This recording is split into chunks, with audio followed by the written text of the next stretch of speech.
விஜய் வந்து பெண்களுக்கான திட்டங்கள் இதெல்லாம் நிறைய அறிவிச்சிருக்காரு. தங்க நகை அப்படின்னா பெண்கள் மகளிர் தினம் கொண்டாடி இருக்காரு. ஆனால் அவர் மனைவி வந்து தனக்கே பாதுகாப்புல வீட்டில் இடம்னு ஒரு வழக்கு போயிருக்காரு. இல்லை, சங்கீதாவை அதாவது தன்னுடைய அன்பு மனைவிக்கு துரோகம் இழைத்த ஒரு நபர் விஜய்.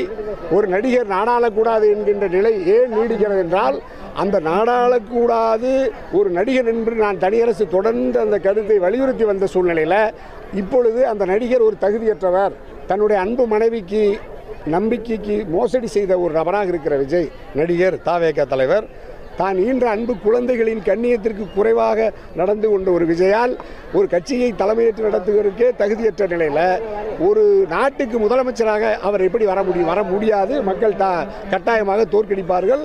மக்களினுடைய ஒட்டுமொத்த முடிவுமே தமிழக வெற்றி கழகத்தை நிராகரித்திருக்கார். ஏற்கனவே 41 உயிர்களை பழிவாங்கிய தமிழக வெற்றி கழகம் அதிலிருந்து மீள முடியாத நெருக்கடியில் இருக்கிற விஜய் இப்பொழுது தன்னுடைய மனைவிக்கும் துரோகம் விளைவித்து திருமணத்திற்கு மீறிய உறவை வைத்துக்கொண்டு அந்த மனைவி சங்கீதா மிகப்பெரிய மன உளைச்சலுக்கு இரையாகி வழக்கு நீதிமன்றத்திலே போய் இருக்கிற நிலையில் இவர் தேர்தலை சந்திக்க வருகிறார். இன்னும் சொல்ல போனால் அந்த செய்தி வந்த பிறகு அதை உறுதிப்படுத்துகிற வகையில், இன்னும் சொல்ல போனால் பாரதிய ஜனதா கட்சியினுடைய தலைவர் என் ஆருயிர் அண்ணன் நயினா நாகேந்திரன் அவர்கள் சொன்னது போது கூட சில பேர் கண்டித்தார்கள்.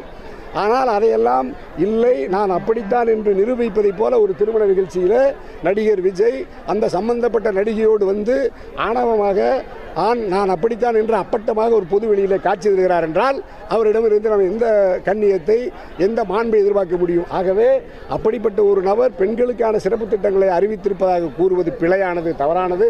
வார்டு உறுப்பினராக கூட வெற்றி பெற முடியாத ஒரு விஜய், அரசியலிலே தத்துவம் கொள்கை கோட்பாடு என்று எதுவுமே இல்லாத ஒரு விஜய், பெண்ணினத்தின் மீதும் பற்றில்லாமல் மானுட சமூகத்தின் மீதே பற்றில்லாமல் தந்தையையும் தாயையுமே மதிக்க தெரியாத ஒரு விஜய் தமிழ்நாட்டினுடைய முதலமைச்சராக அரியணை ஏறுவது என்பது பகல் கனவு.